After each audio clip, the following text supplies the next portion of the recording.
আসল নাম Kim তাহায়ং। V 30 December 1995 এ south কোরিয়ার দায়েগু শহরে একটি কৃষক পরিবারে জন্মগ্রহণ করে। ভি তার 3 ভাই বোনদের মধ্যে সবার বড়। তার পরিবারের ফিনান্সিয়াল অবস্থা খারাপ হওয়ার কারণে ভি এর বাবা মা দুজনেই কৃষি কাজ করতেন।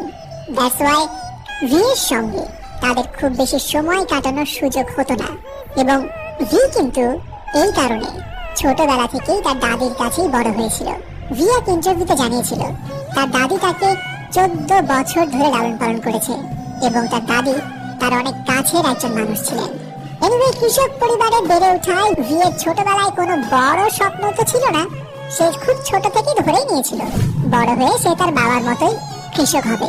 বাট ভি এর এই চিন্তা ভাবনা টোটালি পাল্টে যায় যখন ভি তার বাবার ইন্সপিরেশনে স্যাক্সোফোন বাজানো শেখা শুরু করে।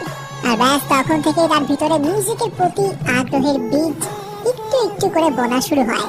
কিন্তু এখানে একটা কথা আছে, ভি তার বাবার ইন্সপিরেশনে মিউজিকে হাতে খড়ি পেলেও তার বাবা মায়ের কড়া ইনস্ট্রাকশন ছিল মিউজিক নিয়ে ক্যারিয়ার পার্সু করা যাবে না। তবে ভি যখন ক্লাস 9 এ পড়ে তখন তার লাইফে আসলো আনপ্রেডিক্টেবল একটা টার্নিং পয়েন্ট। ভি যখন 9th গ্রেডে, তখন সে তার বন্ধুকে সঙ্গ দেওয়ার জন্য biggest talent agency big hit এন্টারটেইনমেন্টের অডিশনে গিয়েছিল। ভি এর কিন্তু সেখানে অংশগ্রহণ করার কোনো পরিকল্পনাই ছিল না, সে জাস্ট তার ফ্রেন্ডের জন্য গিয়েছিল। কিন্তু হঠাৎ করে বিগ হিট এন্টারটেইনমেন্টের একজন সদস্য ভিকে ওই শোতে পার্টিসিপেট করতে বলে। ভি অংশগ্রহণও করে। সারপ্রাইজিং বিষয় হচ্ছে, যেই মানুষটার পার্টিসিপেট করার কোনো প্ল্যানই ছিল না, সেই মানুষটাই একমাত্র পুরো শহর জুড়ে সিলেক্ট হলো। ব্যাস, এরপর আর কি, ভি তার বাসায় তার বাবা মাকে সামহাউ বুঝিয়ে শুনিয়ে ট্রেনিং ক্যাম্পে যাওয়ার জন্য পারমিশন দিল। কিন্তু আমরা তো জানি কে-পপ ইন্ডাস্ট্রিতে নিজেকে প্রুভ করতে হলে ট্রেনিং পিরিয়ডটা কতটা কঠিন হয়। অ্যান্ড অন্যান্যদের মতো ভিকেও খুব সকালে উঠে দিনে 12 থেকে 15 ঘন্টা প্র্যাকটিস করতে হতো। খাওয়া দাওয়ার স্ট্রিক্ট ডায়েট ফলো করতে হতো।